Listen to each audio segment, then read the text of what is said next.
Hi, kids. It's Mrs. Oliver. We're going to start doing Sunday school online. So today is our first lesson. So we're going to talk just a little bit about what's coming this Sunday. It's Mother's Day.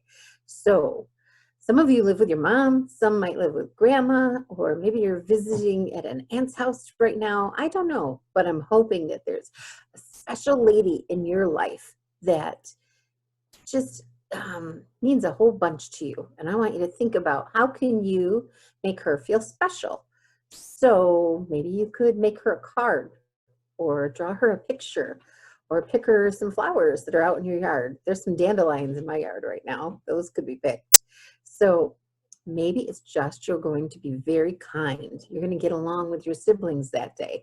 But whatever you do, make sure that you make that lady feel special. Maybe you live with your dad, and dad does all of those things that we think of maybe as moms do. You can do that for him too. Just whoever you're with, let them know how much you appreciate them. Maybe you can say a special prayer for them too, as a way to honor them. So today we're going to be learning about Jeremiah, and that is a book in the Old Testament. Kind of gave that away for you in case you were trying to guess real quick which one it was.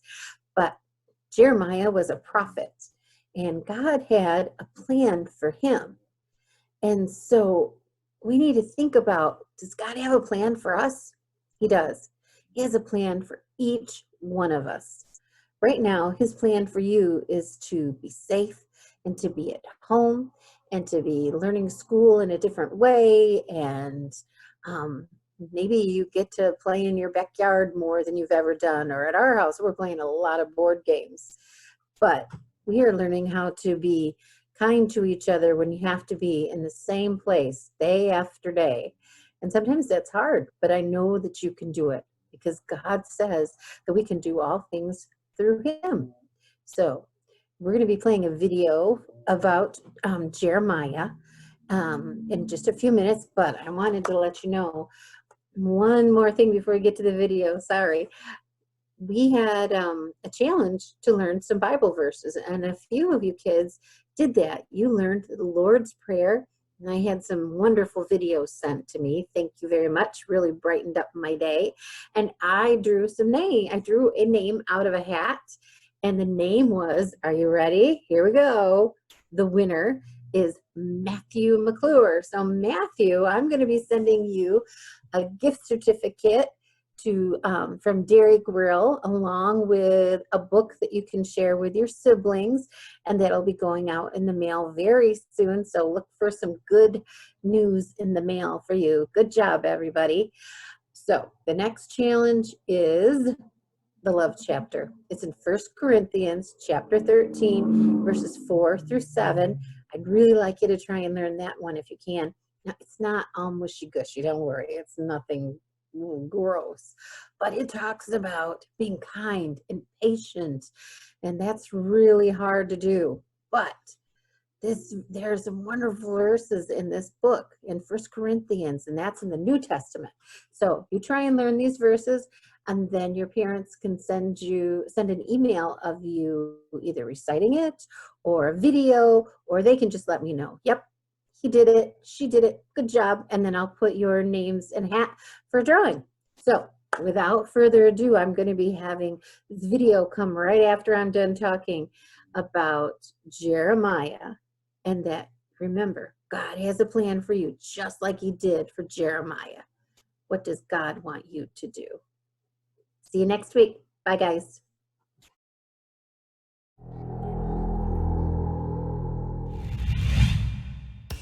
Every great structure throughout history started with a master plan, a blueprint, if you will. To build something that's strong and serves others, you need a plan. For this structure you see me building, I have a plan.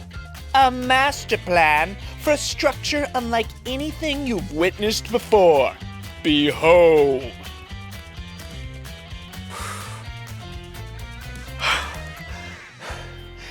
I got a question. Where does your foot go when it wants to rest in private? Into a shoe. When your hand wants to relax uninterrupted, where does it go? Into a glove.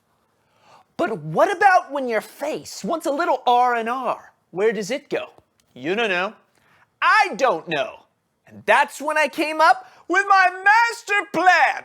A plan to make a structure that would be an oasis for our faces. I call this my face place. Observe.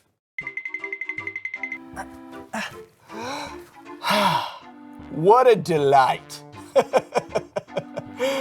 Turn in your Bibles to the book of Jeremiah and get ready to discover that when it comes to his life and calling, God had a plan for Jeremiah. I'm Joel. This is Explore the Bible on Location. And if you guys could go away, my face needs some solitude in my face place.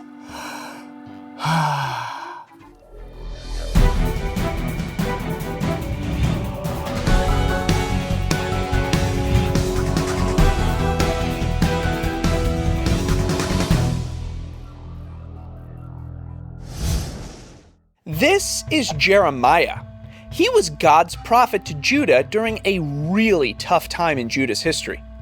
Even before Jeremiah was born, God chose Jeremiah and had a plan for his life.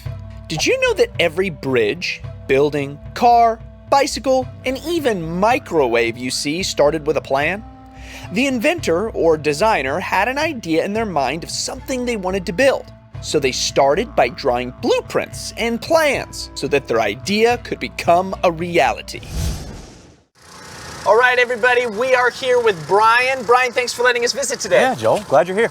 Okay, Brian, tell us what it means to be a project manager of something like this. Yeah, well, as the project manager, I'm responsible to the owner to make sure that the project is under budget and is on schedule, and that all of the crews on this job site are heading in the same direction. So, for a job like this, do you have to have, like, plans or anything? Yes, those are super important. We'll meet with the owner for months on end just to make sure that we are giving them exactly what they want. Once those plans have been determined, then our architects and engineers will go back and build the building in the computer first, and then they'll produce those blueprints that we work off of. Wow, blueprints. So blueprints like big, huge pieces of paper that are rolled up and scrolled up, and you gotta have like a table like 50 feet long? Yeah, they used to be, and they actually used to be blue, but now we just have them on our tablets. Oh wow, so if you have it on your tablet, like, how do you use it in the job site? We walk around the job site and make sure that all of our contractors have the exact same set of drawings. That's very important. And so they look at the drawings to make sure measurements are right and everything's exactly according to the blueprint. That's right. Everybody has to be working from the same drawings. Wow, that's awesome. So what would you say is the hardest part about what you do? Hardest part is getting all 80 to 100 of those people doing the exact same thing in the exact same way. Because if one person decides to go off on a tangent, then it could mess up the entire job. So everybody's got to do it the same way. You can't just do it your way. That's right. Interesting. And what would you say is the best part or your favorite part about what you do? As a kid, I loved building blocks. So it's fun for me to be able to take a bunch of little parts and pieces like bricks and screws and turn it into something like this. Wow, kind of like my face place. This morning I was working with those blocks. Could you imagine getting to build something like this? Hey, do you think maybe we could go inside? That'd be great, let's go. God told Jeremiah, "I chose you before I formed you in the womb. I set you apart before you were born." God had a very special and specific plan for Jeremiah. Jeremiah had a choice: come up with his own plan or follow God's plan. Jeremiah chose to follow God's plan, and he went on to become one of the most well-known prophets in history, all for God's glory. Even though Jeremiah went through some tough times, God promised him, "I will be with you." Wow, this is so cool. What is this place? This is a children's hospital. A children's hospital. Wow. Yeah, you want to look around? Yeah.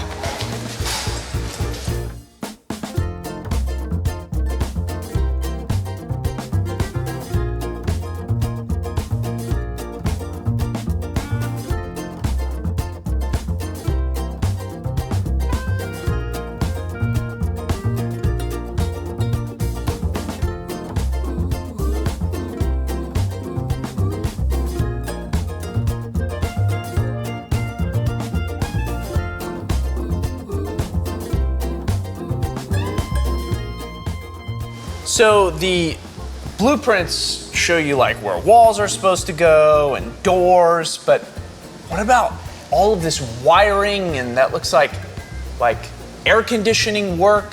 How do you know how to do all of that stuff? Early on in the project, we go through what's called interstitial space coordination. That just means everything above the ceiling, but below the roof. Everybody that's going to have anything in that space provides us drawings where they're thinking their stuff needs to go.